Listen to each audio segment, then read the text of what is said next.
கம்பகா மீரிகம பகுதியில் சிகை அலங்கார நிலையம் ஒன்றை சுற்றி வளைத்தபோது போதைப்பொருள் மற்றும் ஆயுதங்களோடு சந்தேக நபர் ஒருவர் கைது செய்யப்பட்டுள்ளார். மேற்கு மாகாண புலனாய்வு அதிகாரிகளுக்கு கிடைத்த ரகசிய தகவலின் அடிப்படையில் சிகை அலங்கார நிலையத்தில் நடத்தப்பட்ட போதைப்பொருள் கடத்தல் சுற்றிவளைப்பின் போதே இந்த கைது நடவடிக்கை இடம்பெற்றுள்ளது. சிகை அலங்கார நிலையத்தை நடத்தி வந்த நபர் கைது செய்யப்பட்டுள்ளார். இந்த சுற்றிவளைப்பின் போது 300 கிராம் ஐஸ், 100 கிராம் ஹெரோயின், ஒரு மின் தராசு, விளையாட்டு துப்பாக்கி, பல்வேறு வடிவங்களில் பல கத்திகள், பல வங்கி அட்டைகள், 46,060 ரூபாய் பணம், 3 கையடக்க தொலைபேசிகள் மற்றும் ஒரு மடிக்கணனி என்பன போலீசாரினால் கைப்பற்றப்பட்டுள்ளன.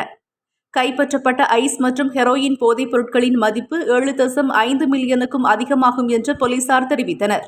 துபாயில் மறைந்திருந்து போதைப் பொருள் கடத்தலில் ஈடுபட்டுள்ள கெமுனு என்ற நபரோடு இணைந்து இந்த போதைப் பொருள் கடத்தல் மேற்கொள்ளப்பட்டது என்பது தற்போது தெரிய வந்துள்ளது. குறித்த நபர் மீரிகம ஹாபிடிகம பகுதியைச் சேர்ந்தவர் எனவும் துபாய்க்கு தப்பிச் செல்வதற்கு முன்பு நாட்டில் போதைப் பொருள் கடத்தல் தொடர்பாக பல சந்தர்ப்பங்களில் போலீசாரினால் கைது செய்யப்பட்டு நீதிமன்றத்தில் ஆஜர்படுத்தப்பட்டுள்ளதாகவும் போலீசார் தெரிவித்தனர். மேலும் இந்த சம்பவம் குறித்து போலீசார் மேலதிக விசாரணைகளை மேற்கொண்டு வருகின்றனர்.